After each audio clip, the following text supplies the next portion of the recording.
বাবা, তোমার সাথে একটা বিষয় একটু কথা বলার ছিল। বল। বাবা, বলছিলাম যে বাবা, আমি বিয়ে করতে চাই।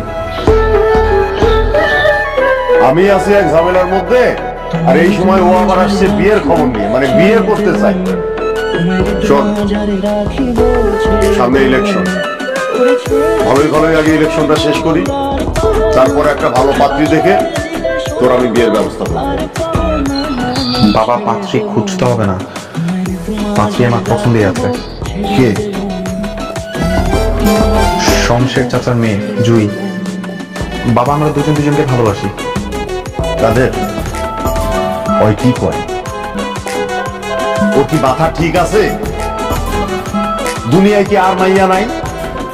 শমশের, গাওয়া শমশের, তারে আমি দুই চোখে দেখতে পাই। তার মাইয়ারে নাকি ও ভালোবাসে, তোর ভাতিজা তারে ভালোবাসে, বিয়ে করতে চায়। তুমি ভিতরে যাও, আমি এটা নিয়ে ভাইজানের সাথে আলোচনা করতেছি। যাও যাও, ভিতরে যাও। আচ্ছা ভাইজান, আপনি এত উত্তেজিত হয়ে যেতেছেন কেন? এখনই তো সুযোগ।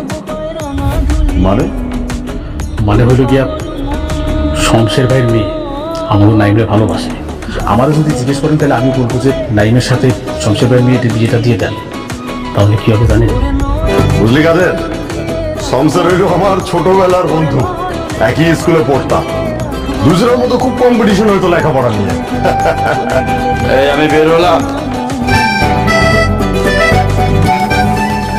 কে তুই আমার বাড়িতে? আসলাম কেন? তোর বাড়িতে আসতে আমার সমস্যা কোথায়? ও, মনে পড়ছে। কবেকার সেই তুচ্ছ ঘটনা এখনো মনের মধ্যে পুষে রেখেছিস? আমাকে দেখ, আমি অতীতের যত দুঃখ, কষ্ট, রাগ, অভিমান সব কিছু ভুলে গিয়ে ছেলে মেয়ের মুখের দিকে তাকিয়ে সরাসরি তোর বাড়িতে চলে আসলাম, তোর সঙ্গে আত্মীয়তা করার জন্য। তোর মেয়ে আর আমার ছেলে, ওরা দুজন দুজনকে ভালোবাসে, সেই জন্য সরাসরি চলে আসলাম তোর মেয়েকে আংটি পরাতে। শোন, একটা ভালো দিনক্ষণ দেখে চল আমাদের ছেলে মেয়ের বিয়ে দিয়ে দিই। এসব আল্লাহ অন্যখানে গিয়ে দেখা, আমার কাছে না। বার হ, এই মুহূর্তে আমার বাড়ি থেকে বার হ। ও, তার মানে তুই তোর মেয়ের ভালোবাসার মানুষের সাথে বিয়ে দিতে চাচ্ছিস না, তাই তো? মস্করা করো? হ্যাঁ, আমার সাথে মস্করা করতে আসছিস সেখানে? তুই এই মুহূর্তে আমার চোখের সামনে থেকে দূর হ, যা এখান থেকে।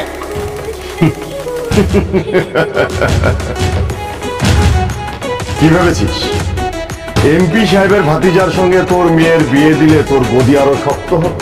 অবশ্যই নির্বাচনে শক্ত অবস্থান তৈরি হবে। তোর সেই স্বপ্ন স্বপ্নই থেকে যাবে, আমি কোনোদিনই সেটা হতে দেব না। আমি আগামীকালকে এমপি সাহেবের বাড়িতে যাব। তোর মেয়ে আর আমার ছেলে, ওদের এই যে গভীর ভালোবাসা, যে প্রেম লীলা, এই প্রেম কাহিনী আমি এমপি সাহেবকে খুলে বলি। চল, চলাই এগুলো যা।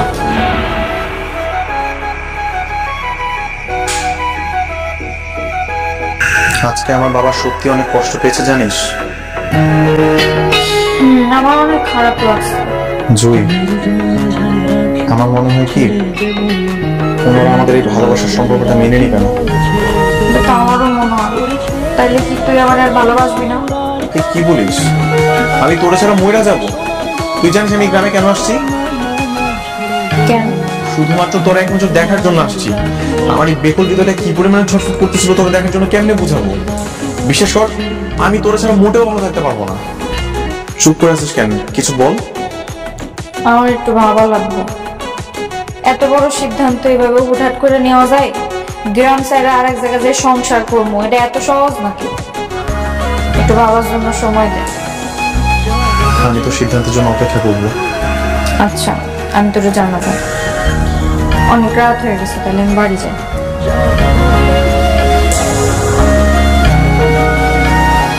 কিরে, এতবার ফোন দিতেছস কে? কিরে, তুই খবর পাস নাই?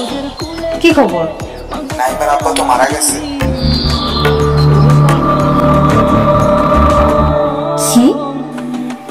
গাড়ি অ্যাক্সিডেন্ট করে মারা গেছে।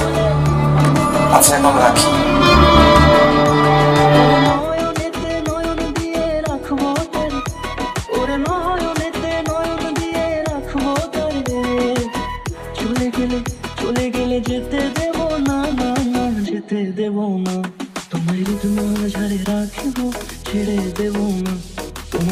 পথের কাঁটা শেষ, শালা খুব বার বাড়ছি।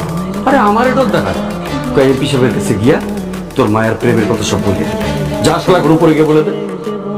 আরে সিলেটের একটা ড্রাইভারের কন্ট্যাক্ট করছিলেন 3 লাখ টাকা দিয়ে, খেলতো সে খতম করে দিচ্ছে। ছি বাবা ছি, আমার ক্ষমতার লেগে আমি এর চেয়েও বেশি কিছু করতে পারি। তোমার এই ক্ষমতা আমি শেষ করে দিব, পুলিশে ফোন দিয়ে আমি সব করে দেবো তোমার কুকীর্তির কথা।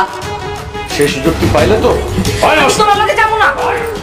আরে দিকা ছেড়ে দাও। আয় ঢোক বাবা ছাড়ো। লাগো যাও। দরজা খোলো। বাবা ছাড়ো।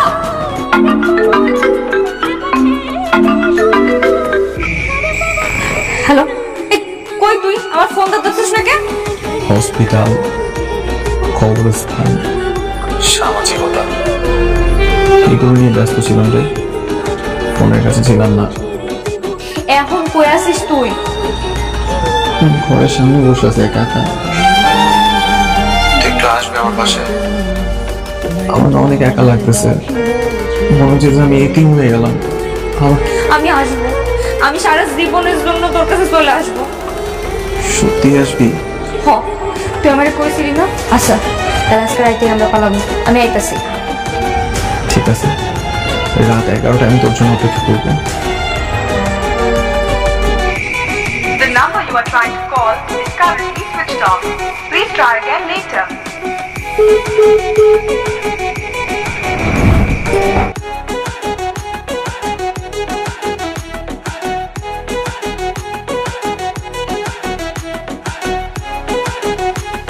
জয়, আজকে তোর বাবার মৃত্যুবার্ষিকী, এতিমখানা যাইতেছি দান খয়রাত করতে, তুই যাবি আমার সাথে? আচ্ছা আমি তাই গেলাম।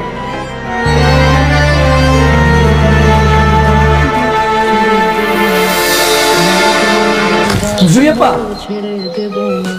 কি হয়েছে? নাইম ভাই তো বাড়িতে এসে। সত্যি? হ্যাঁ,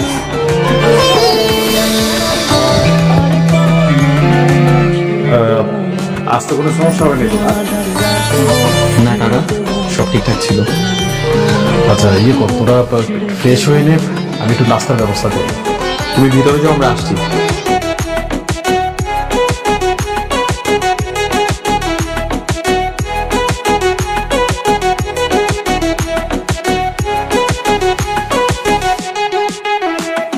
যাব ব্রজের কুলে কুলে,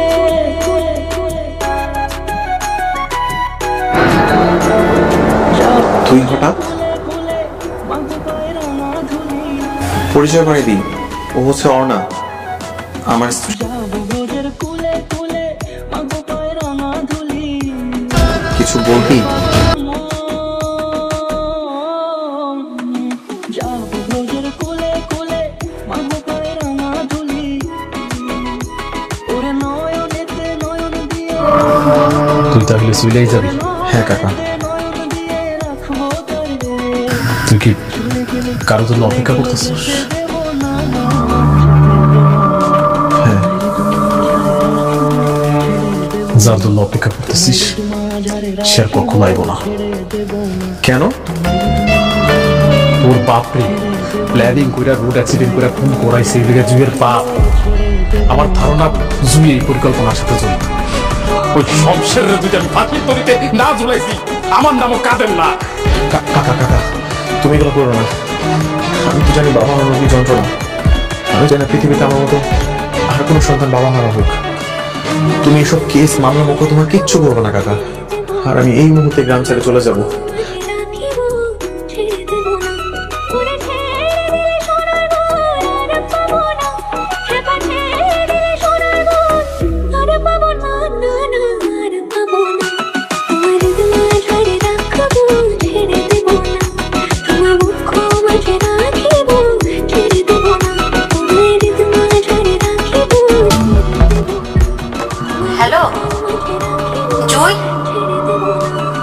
তুই কই রে মা? তাড়াতাড়ি বাড়িতে আয়, তোর বাবা তো স্ট্রোক করছে। মাঝারে রাখিব ছেড়ে দেব না